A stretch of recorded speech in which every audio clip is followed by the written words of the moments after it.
Então, vamos lá, meus irmãos, minhas irmãs, nós vamos começar a nossa reunião de hoje. Hoje nós vamos estudar O Céu e o Inferno, livro, né? Mas antes nós vamos ler o Evangelho.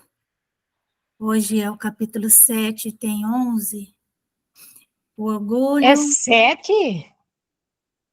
Capítulo 7, item 11. O orgulho e a humildade. Eu já falei, ia abrir errado. Não, abriu Tá certinho.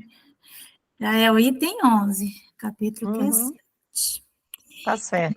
Nós vamos aí ouvir a Malvina. Você vai ler, Malvina, e depois você vai fazer a nossa oração, tá bom? Tá bom, assim? tá bom. Então vai, lê para nós. Instruções dos Espíritos, o orgulho e a humildade. Item 11. Que a paz do Senhor seja convosco, meus queridos amigos. Aqui venho para encorajar-vos a seguir o bom caminho. Aos pobres espíritos que habitaram outrora a terra, conferiu Deus a missão de vos esclarecer. Bendito seja Ele pela graça que nos concede a de podermos auxiliar o vosso aperfeiçoamento. Que o Espírito Santo me ilumine e ajude a tomar compreensível a minha palavra, outorgando-me o favor de pô-la ao alcance de todos. Ó vós encarnados que vos achais em prova e buscais a luz, que a vontade de Deus venha em meu auxílio para fazê-la brilhar aos vossos olhos. A humildade é a virtude muito esquecida entre vós, bem pouco seguidos são os exemplos que dela se vos têm dado.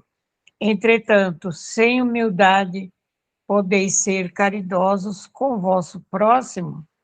Oh, não, pois que esse sentimento nivela os homens, dizendo-lhes que todos são irmãos, que se devem auxiliar.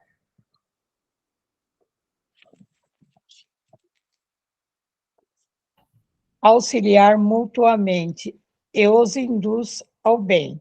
Sem humildade apenas vos adornais de virtudes que não possuis, como se houvesseis um vestuário para ocultar as deformidades do vosso corpo. Lembrai-vos daquele que nos salvou. Lembrai-vos da sua humildade, que tão grande o fez, consolando-o acima de todos os profetas. O orgulho é o terrível adversário da humildade. Se o Cristo prometia o reino dos céus aos mais pobres, é porque os grandes da terra imaginam que os títulos e as riquezas são recompensas deferidas aos seus méritos e se consideram de essência mais pura do que a do pobre. Julgam que os últimos e os títulos e as riquezas lhes são devidos, pelo que, quando Deus lhes retira ou acusam de injustiça, ó irrisão e cegueira, pois então Deus vos distingue pelos corpos.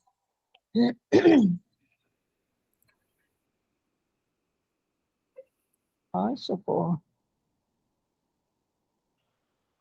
O envoltório do pobre não é o mesmo que do rico? Terá o Criador feito duas espécies de homens? Tudo o que Deus faz é grande e sábio.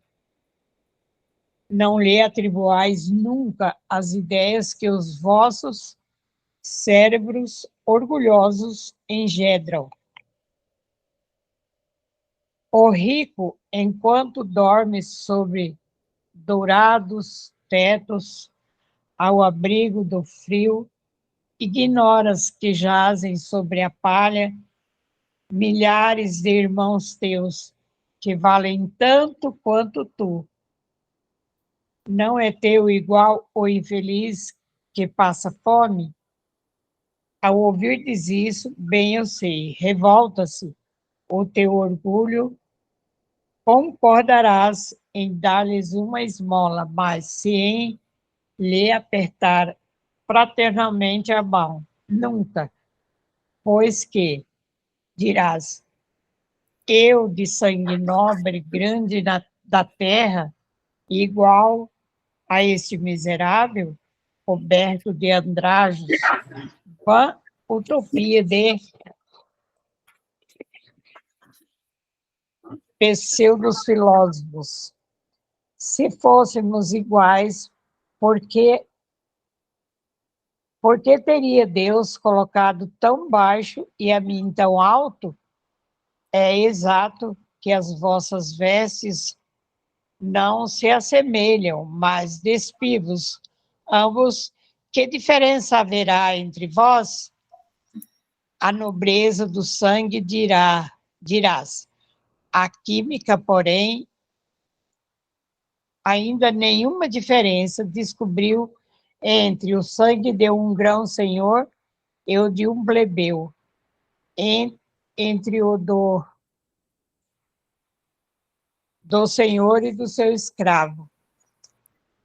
Quem te garante que também tu já não tenhas sido miserável e desgraçado como ele?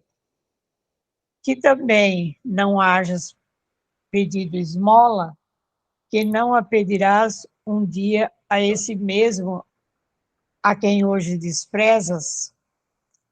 São eternas as riquezas? Não desaparecem quando se extingue o corpo envoltório perecível do teu espírito? Lança sobre ti um pouco de humildade, põe os olhos, afinal, na realidade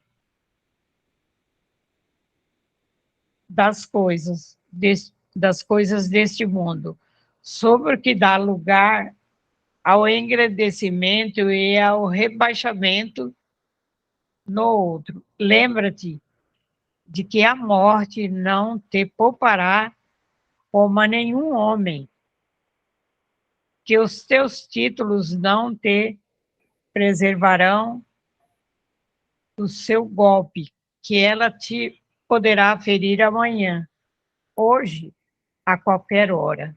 Se te enterras no teu orgulho, quanto então te lamento, pois bem digno de compaixão serás. Orgulhosos que éreis antes de seres nobres e poderosos, talvez estivesses abaixo do último dos vossos criados. Curvai, portanto, vossas frontes altaneiras, que Deus pode fazer, se abaixe justo no momento em que mais as elevardes. Na balança divina são iguais todos os homens, só as virtudes os distinguem. Aos olhos de Deus, são da mesma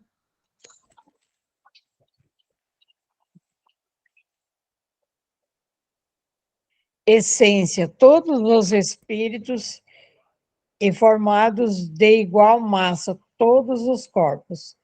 Em nada se modificam os vossos títulos e os vossos nomes. Eles permanecerão no túmulo, de modo nenhum contribuirão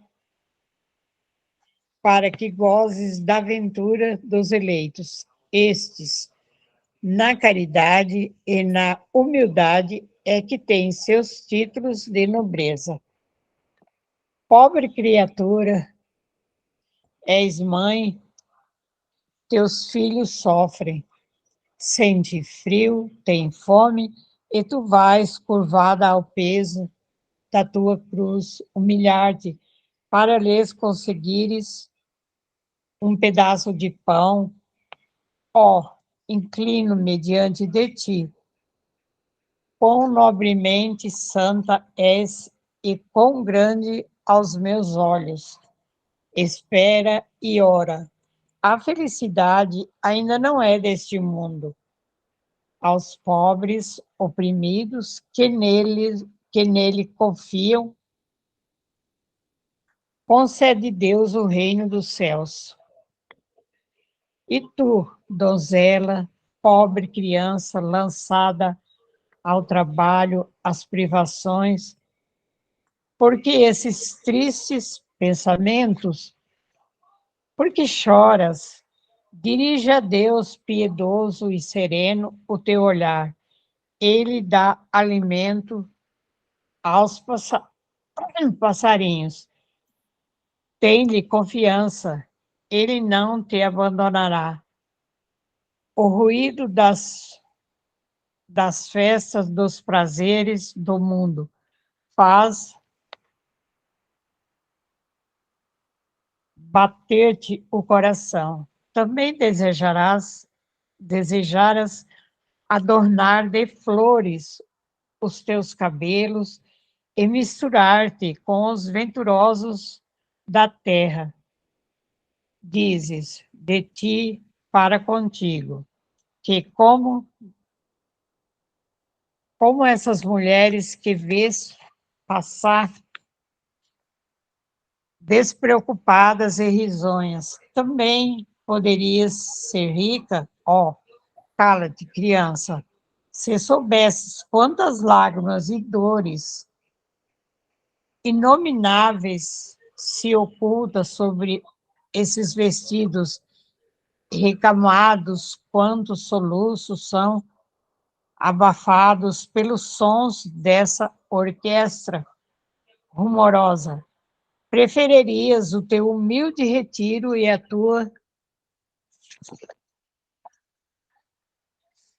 tua pobreza. Conserva-te pura aos olhos de Deus.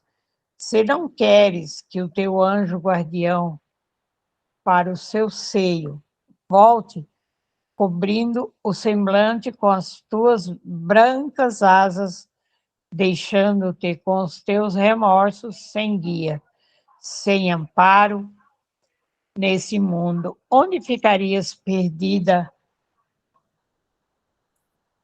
a aguardar a punição no outro. Todos vós que dos homens sofres injustiça, sedes indulgentes para com as faltas dos vossos irmãos, ponderando que também vós não vos achais isentos de culpas. É isso. Caridade, mas é igualmente humildade. Se sofreis pelas calúnias, abaixai a cabeça sob essa prova, que vos importam as calúnias do mundo. Se é puro o vosso proceder, não pode Deus vô-las compensar? Suportar com coragem as humilhações dos homens é ser humilde e reconhecer que somente Deus é grande e poderoso.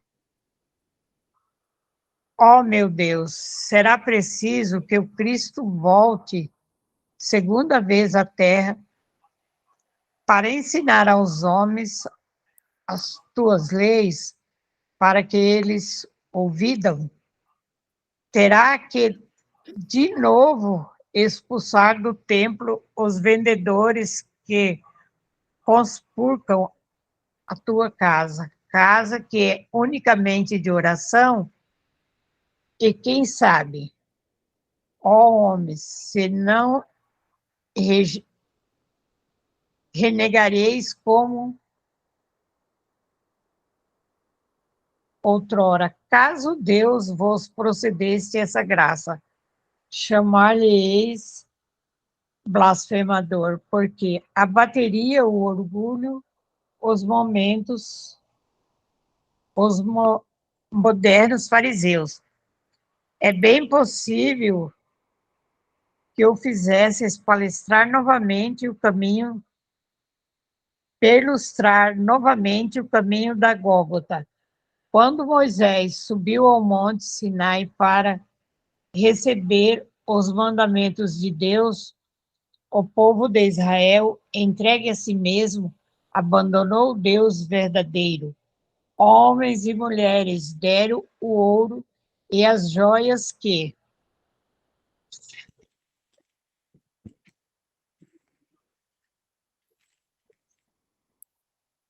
possuíam,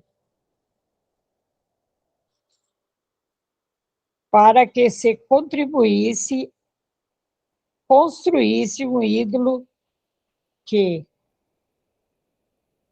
entraram a adornar. Vós outros, homens civilizados, os imitais. O Cristo vos legou a sua doutrina, deu-vos o exemplo de todas as virtudes, e tudo abandonastes, exemplos e preceitos, concorrendo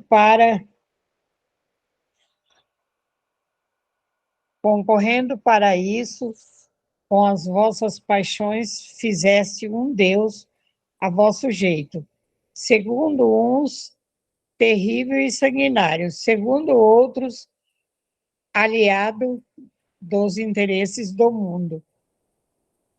Ó Deus, que fabricastes e ainda o bezerro de ouro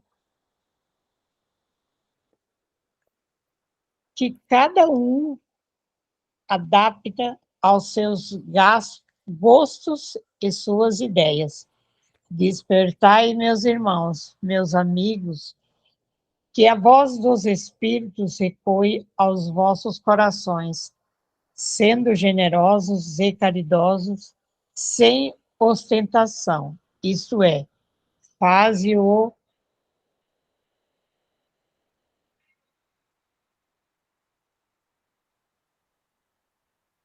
faze-os faze-os bem com humildade, que cada um proceda pouco à demolição dos altares que todos ergueram ao orgulho. Numa palavra, sede verdadeiros cristãos e tereis o reino na verdade, e terão o reino da verdade. Não continueis a duvidar da bondade de Deus, quando dela vos dá ele tantas provas. Vamos preparar os caminhos para que as profecias se cumpram. Quando o Senhor vos der uma manifestação mais retumbante da sua clemência, que o enviado celeste já vos encontre formando uma grande família, que os vossos corações mansos e humildes sejam dignos de ouvir a palavra divina, que ele vos vem trazer-vos, que ao eleito somente se deparem em seu caminho as palmas que aí tenhais deposto, volvendo no bem, a caridade, a fraternidade. Então o vosso mundo se tornará o paraíso terrestre. No entanto, se perceberdes e insensíveis à voz dos espíritos enviados para depurar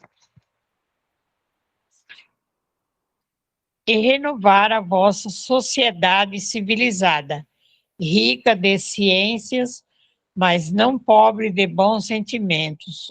Então, não vos restará senão chorar e gemer pela vossa sorte. Mas não, assim não será.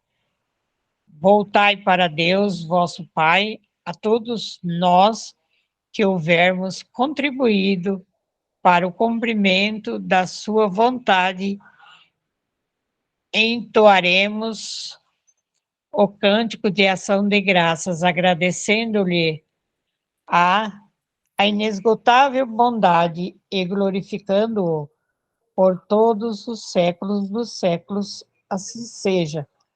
Locardari Constantina, 1863. Pois é, texto longo, né, Malvina? Longo, mas não tem problema não. É que a minha lâmpada não está muito clara. Não, mas foi bom, mas eu digo assim, né? Interessante, né? Porque os espíritos, eles não pouparam palavras para falar sobre o orgulho, né? Exatamente. E é uma Muitas, coisa que acaba com todos nós, né, Márcia? sim. O A gente orgulho, sempre se pega com orgulho. sempre. O orgulho, ele está relacionado com o poder, né? É. Controle, pessoa desejar sempre dominar, né?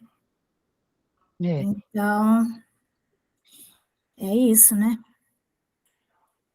É algo assim que eles estão sempre chamando a nossa atenção, porque quando nós éramos ainda muito selvagens, esse instinto de dominar, né, de ter poder sobre os outros, era uma força de sobrevivência, né, vamos dizer assim, né? A pessoa tinha que ser o melhor do grupo, mas é uma coisa bem animal. Até para ele se sair bem, né? Uhum. Pois é, mas isso é uma coisa bem animal, né? Aquela coisa do macho alfa, Bem, né? bem. E nós já superamos isso, ninguém precisa disso para sobreviver, né? Então, só que ficou ainda, né, na nosso condicionamento. Então, se nós estamos num grupo, a nossa tendência é sempre a querer ser o melhor do grupo, né? Igual um leão, né? Igual um cachorro, É. quer ser o melhor, né? E... Oi, Deise, fala. É interessante também quando a gente fala o orgulho. Ah, você se formou, filho. Eu estou orgulhosa de você, né? Porque isso acontece. Ah, eu me formei, eu estou orgulhosa. Eu tenho orgulho da minha profissão. Eu tenho. Gente, eu deixei de realmente falar a respeito de orgulho, porque isso também, né? Se torna, é o que você falou, um ar de superioridade, como está falando no texto, né? Porque qualquer orgulho é ruim. Não tem orgulho bom, né? Assim, a gente fica feliz e satisfeita pela conquista, mas não com orgulho, né? Porque o orgulho justamente é isso, traz essa forma realmente de superioridade ao outro, né? Eu parei de falar, ah, eu estou orgulhosa de você. Não falo mais para ninguém, nem para mim. Ah, eu tenho orgulho da minha profissão. Não. A minha profissão é bendita, sabe? Eu parei com isso justamente porque eu estava me sentindo, eu estava vendo que esse orgulho não era bom. As pessoas usam, né? Eu sinto orgulho disso, querendo dizer que está feliz, como você disse, né? Mas está embutido, sim, ali sempre um sentimento de, né, de superioridade. E mais disso do que de gratidão, né? Então, o ideal realmente, porque é uma palavra que ela já pegou, né, essa conotação, né, essa cor, vamos dizer assim, né? Então, o ideal mesmo é substituir por gratidão, né? Nossa, eu tenho muita gratidão a Deus pelo meu filho ter conseguido passar no vestibular, né? Estou muito grata, né? Estou muito feliz de ter essa profissão. Sempre usar a palavra gratidão, porque é outra psicologia, em que pese a gente saber que a pessoa não está querendo falar isso, né? Eu lembro que um dia o Divaldo falou assim, eu tenho muito orgulho da nossa obra, né? Da obra dele lá. E aí ele disse que só que ele estava se referindo a isso, a essa gratidão, né? Esse orgulho pelo seu lado positivo. Mas realmente, o ideal é a gente, né? Eu também, às vezes, falo, nossa, filho, quanto orgulho que eu tenho de você, né? Mas o ideal é não usar mesmo, né? Porque é uma palavra assim que ela já traz com ela, né, uma história, né? Já traz com ela um arquétipo. Então, acho que é bom mesmo. Malvina, faz a nossa oração, meu bem? Faço. Você está me ouvindo? Sim. Meu telefone deu um treco aqui.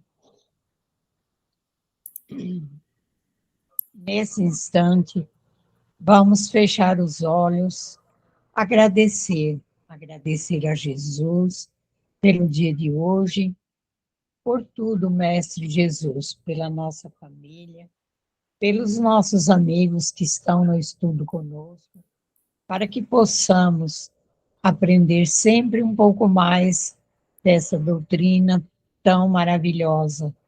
Jesus, te peço por todos aqueles que desencarnaram nesses acidentes de enchente, de chuvas, da guerra. Senhor, tende piedade de todos, abranda os corações, socorra cada um, Mestre, que esteja sofrendo neste momento. Peço a Ti, Jesus, a paz pelo nosso Brasil, pelo nosso mundo, que possamos sempre, Senhor, contar com a sua presença em nossos pedidos de socorro. Que a luz, a paz e a misericórdia seja no coração de cada um, Mestre, com o teu amor. Jesus, peço por aqueles que estão nas ruas, com frio, com fome, aqueles lares que estão sem alimento, estão doentes, que as mãos amigas possam se estender até eles, levando um consolo, uma palavra amiga, um alimento, uma palavra quentinha para eles, para que eles possam compreender que tem sempre alguém que vai poder socorrê-los, para que eles possam suportar a fase difícil que estão passando. Jesus, peço por todos aqueles que desencarnaram, que sejam socorridos. Peço também pelos lares dos idosos, as casas das crianças abandonadas, os presídios, os locais onde estão os enlouquecidos. Leva, Senhor, a bênção, a paz, o amor a todas essas pessoas, que eles possam olhar no nosso mundo melhor, e ir se melhorando também para se juntar aos outros, com a tua proteção, Mestre Jesus. Obrigada pelo dia de hoje, por tudo, Jesus, pelo evangelho que estamos fazendo e que possamos estar todos os dias aprendendo um pouco mais para irmos melhorando a nossa maneira de ser para com os nossos irmãos. Obrigada, Jesus. Seja conosco, hoje, agora, por todo sempre. Que assim seja. Que seja. Que assim seja, graças a Deus. Obrigada, Malvina. Obrigada eu, a oportunidade de ler e fazer uma prece. Isso Meus aí. parabéns. Obrigado. Então, meus irmãos, minhas irmãs, quem tiver com o microfone aberto, vamos fechar. Eu vou fechar daqui a pouquinho, vou entrar aqui de novo para a bagunça. Tá. Eu posso fechar para você. Pode fechar. Eu fecho para você.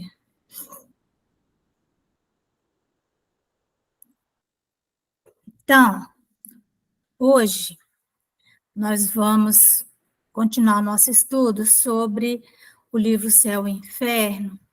Nós estamos aqui na primeira parte do Céu e Inferno, no capítulo 9, no item 7. Deixa eu ver uma coisa aqui. Isso aí. Capítulo 7. O capítulo 7, ele fala sobre os demônios, né? Então, tudo isso aqui a gente já viu, porque a gente já viu sobre os anjos. Então, agora, né, temos que ver sobre os demônios. Fazer o quê? Estamos vendo já a doutrina, né?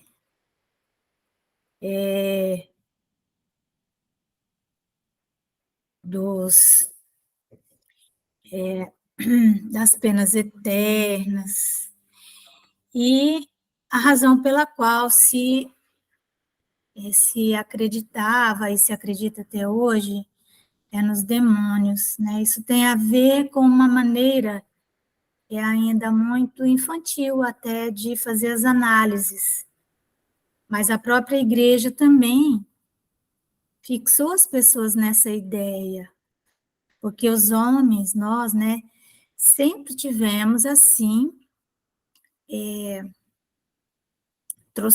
trazemos em nós uma intuição da existência do mundo espiritual e de um poder maior que o nosso, acima de nós. Então, naturalmente, a humanidade foi fazendo uma divisão entre aquilo que acontecia de bom para ela e aquilo que acontecia de mal para ela, sempre do ponto de vista material, né?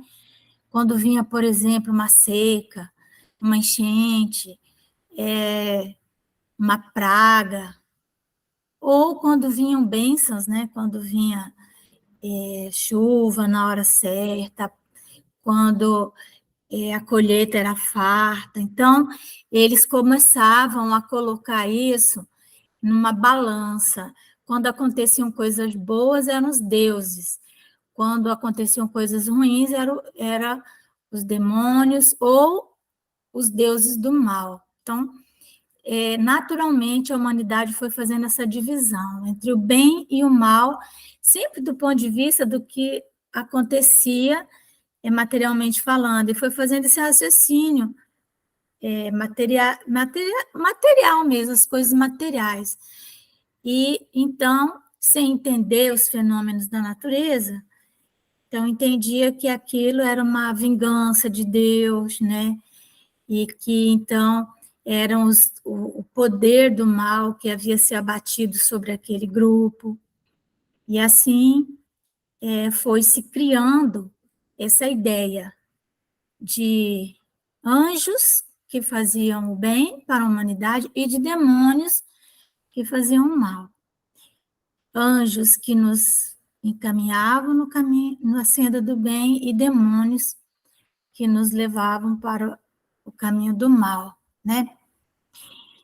E a igreja vem e ela reforça todas essas ideias, por quê? Porque para a igreja era interessante também manter as pessoas subjugadas pelo medo, né?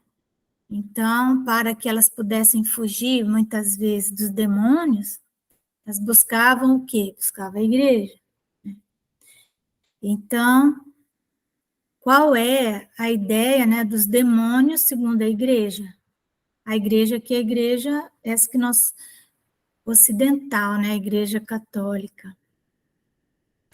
Então, tem Satanás, né, o chefe ou o rei dos demônios, não é, segundo a igreja, uma personificação alegórica do mal, ou seja, ele não é apenas uma, vamos dizer assim, uma figura de linguagem, né? Mas uma entidade real, segundo a igreja, Satanás, ele é uma entidade real, verdadeira, né? E que pratica exclusivamente o mal. Então, praticando exclusivamente o mal, enquanto Deus pratica exclusivamente o bem. Então, isso aqui é uma visão, né? De que maniqueísta, né? Porque o maniqueísmo, ele diz isso, que existe dois princípios no universo, um que é o bem e outro que é o mal. Em que pese a igreja combater isso, ela fala isso, porque é como se Deus tivesse criado ou permitido que um ser da sua criação fosse mal eternamente, né? Então, tudo bem, Deus criou anjos, mas esses anjos decaíram e passaram a praticar o mal.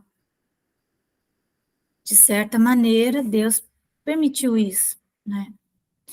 Então, tomemo-lo, pois, tal qual nolo representa. Então, aqui, Allan Kardec vai começar a fazer um raciocínio, né, filosófico. Tá, então vamos fazer de conta que é assim. Então, se Satanás existe, então ele diz assim, ó, Satanás existe de toda a eternidade como Deus, ou ser-lhe-á posterior? Ou Satanás veio depois de Deus? Existindo de toda a eternidade, é incriado, nunca foi criado. E, por consequência, ele seria igual a Deus. Este Deus, por sua vez, deixará de ser único, nosso Deus, né?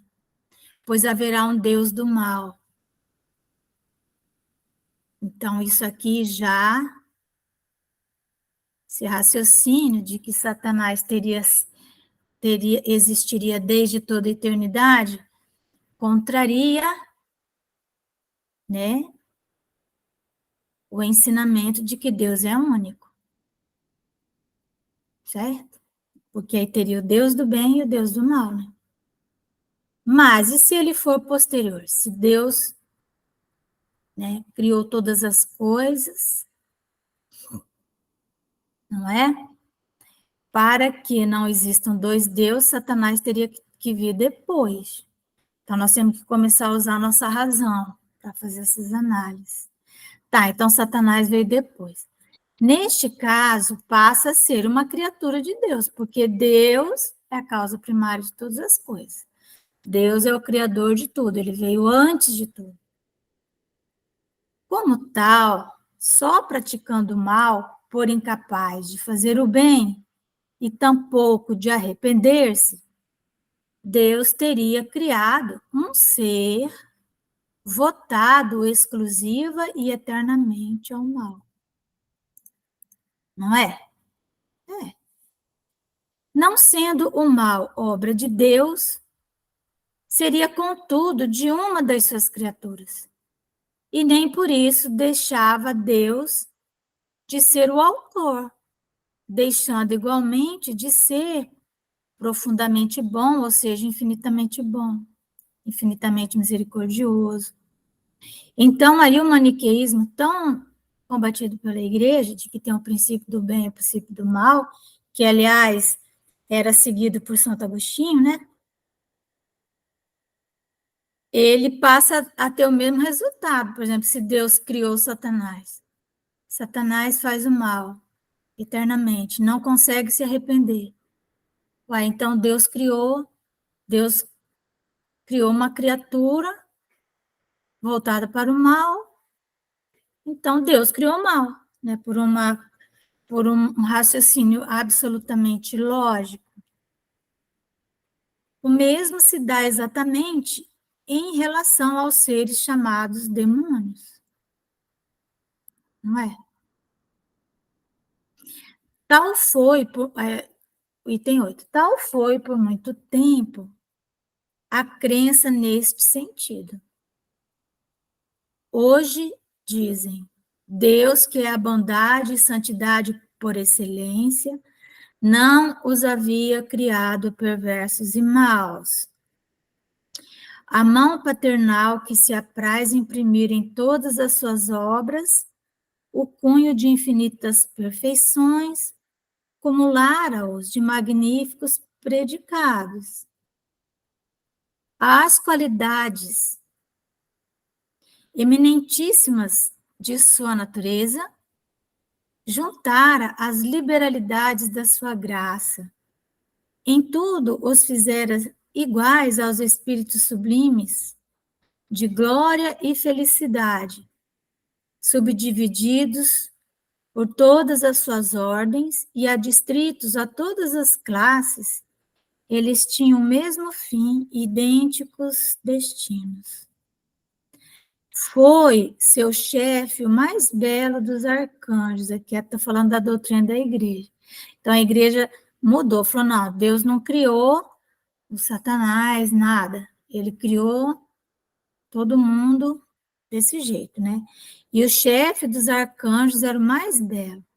Eles poderiam até ter alcançado a confirmação dos justos para todos sempre e serem admitidos ao gozo da bem-aventurança dos céus. Este último favor, que deverá ser o complemento de todos os outros, constituía o prêmio da sua docilidade. Mas dele desmereceram por insensata e audaciosa revolta. Então, esses anjos, esses arcanjos, se revoltaram contra Deus. Qual foi o escolho da sua perseverança? Que verdade desconheceram? Que ato de adoração, de fé recusaram a Deus? Isso aí ninguém consegue explicar. Para serem os anjos decaídos, né? A igreja e os anais das Santas Escrituras não nos dizem positivamente. Mas certo parece que não aqueceram a mediação do Filho de Deus, nem a exaltação da natureza humana em Jesus Cristo. O Verbo divino, Criador de todas as coisas, é também um mediador e salvador único, na terra como no céu. O fim sobrenatural não foi dado aos anjos e aos homens, senão na previsão de sua encarnação e méritos, pois não há proporção alguma entre a obra dos espíritos eminentes e a recompensa que é o próprio Deus. Nenhuma criatura poderia alcançar tal fim sem esta maravilhosa e sublime intervenção da caridade. Ora, para preencher a distância infinita que separa a sua essência das suas obras, preciso fora reunir-se à sua pessoa os dois extremos, associando a divindade, as naturezas, ou do anjo ou do homem. E preferiu então a natureza humana. Esse plano concebido de toda a eternidade foi manifestado aos anjos muito antes da sua execução. O homem-deus foi-lhes mostrado como aquele que deveria confirmá-los na graça e guiá-los à glória, sob a condição de o adorarem durante a missão terrestre e para todo sempre no céu. Revelação inesperada, arrebatadora visão para corações generosos e gratos, mas mistério profundo, humilhante para espíritos soberbos. Esse fim sobrenatural, essa glória imensa que lhes propunham, não seria unicamente a recompensa de seus méritos pessoais. Nunca poderiam atribuir a si próprios os títulos dessa glória, um mediador entre Deus e eles, que injúria à sua dignidade. E a preferência espontânea pela natureza humana, que injustiça, que afronta os seus direitos. E chegarão eles a ver esta humanidade que lhes é tão inferior, deificada pela união com o Verbo, sentada à mão direita de Deus, em trono resplandecente? Consentirão, enfim, que ela o ofereça a Deus eternamente, a homenagem da sua adoração? Lúcifer e a terça parte dos anjos sucumbiram a tais pensamentos de inveja e orgulho. Então, se tiver inveja, é de Deus, né? São Miguel e com ele muitos exclamaram: quem é semelhante a Deus? Ele é o dono de seus dons, o soberano Senhor de todas as coisas. Glória a Deus e ao Cordeiro, que tem de ser imolado à salvação do mundo. O chefe dos rebeldes, porém, esquecido de que a Deus devia sua nobreza e prerrogativas, raiando pela temeridade, disse: sou eu quem ao céu subirá. Fixarei residência acima dos astros, sentar-me-ei sobre o monte da aliança, nos flancos do Aquilão. Dominarei as nuvens mais elevadas e serei semelhante ao Altíssimo. Aos que de tais sentimentos partilharam, acolheram essas palavras com murmúrios de aprovação, e partidários houve em todas as hierarquias.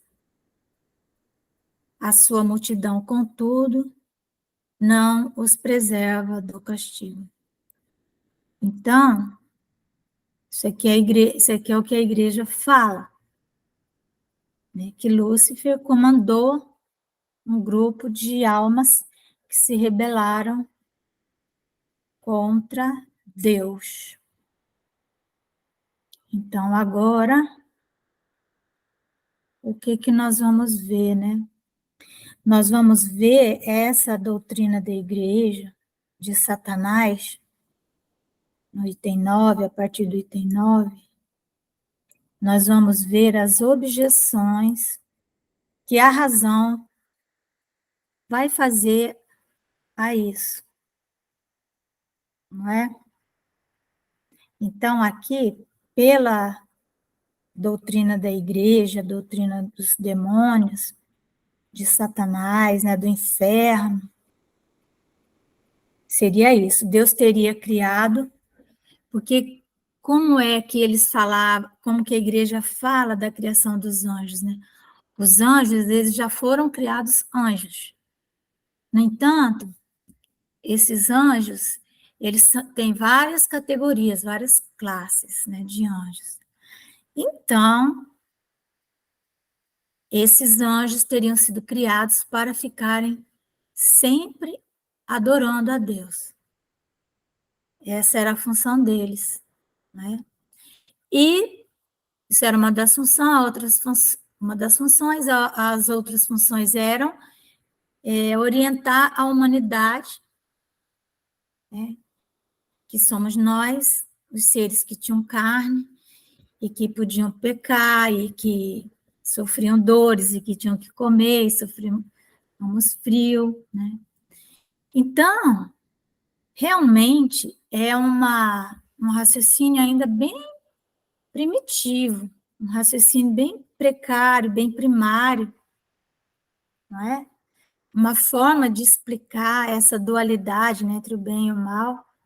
Então, aí esses anjos, como eles teriam sido criados já desse jeito, para explicar a existência daqueles que seriam os demônios e que levariam,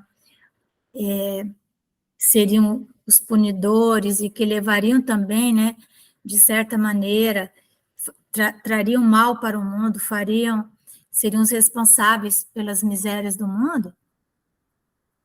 Então, a igreja deu essa explicação e que ficou aceita por muito tempo. Que o mais... Oi, Deise, fala. E é uma explicação tão controversa, né, Márcia? É tão Porque complicado. é uma explicação muito controversa. Como Deus vai já fazer anjos para adorá-lo? Primeiro, que ele não precisa de ser adorado.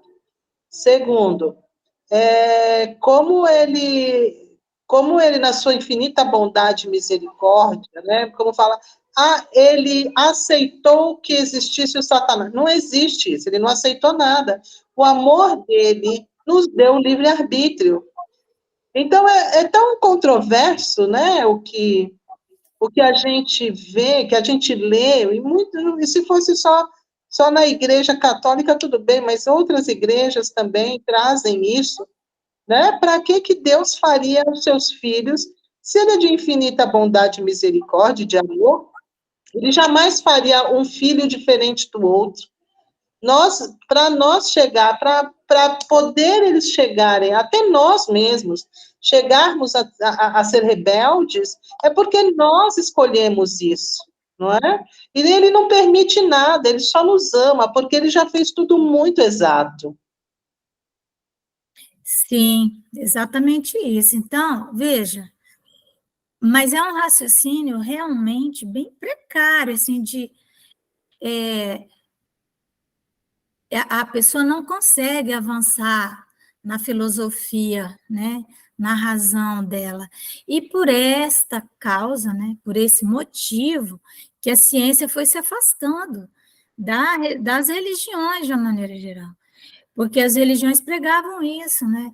Traziam medo, pregam até hoje, com exceção da doutrina espírita e de uma outra que não aceita esses castigos eternos. Então, as outras aceitam, mas é ainda essa visão de que, essa visão material das nossas necessidades, porque o mal seria sempre algo que nos contrariasse, né? Então, como que ele foi gerado? Então, teria sido gerado por quem? Ou por Deus, e aí a igreja diz que Deus não teria gerado o mal, mas teria que ser gerado por seres que tinham condição de fazer o mal e seriam semideuses, né? Quase deuses. Então, realmente, seria a negação de Deus. Só que eles não conseguem avançar até esse ponto, dizer que a própria existência de Satanás é a negação de Deus. Como que Deus, sendo perfeito, iria fazer uma criatura dessa, né? Então, nós vamos deixar esse item 9, que aí vai ser o Allan Kardec fazendo objeções, né, objeções a essa teoria aqui da igreja. E nós vamos ver os argumentos de Allan Kardec e dos espíritos superiores, não é? Então, alguém quer fazer mais algum comentário a respeito disso? Se ninguém deseja falar, nós vamos encerrando, né? Lembrando que Deus é infinita misericórdia, infinito amor. Pedir para a Deise, você faz a nossa oração, Deise? Faço sim. Vamos lá, então, gente? Sim.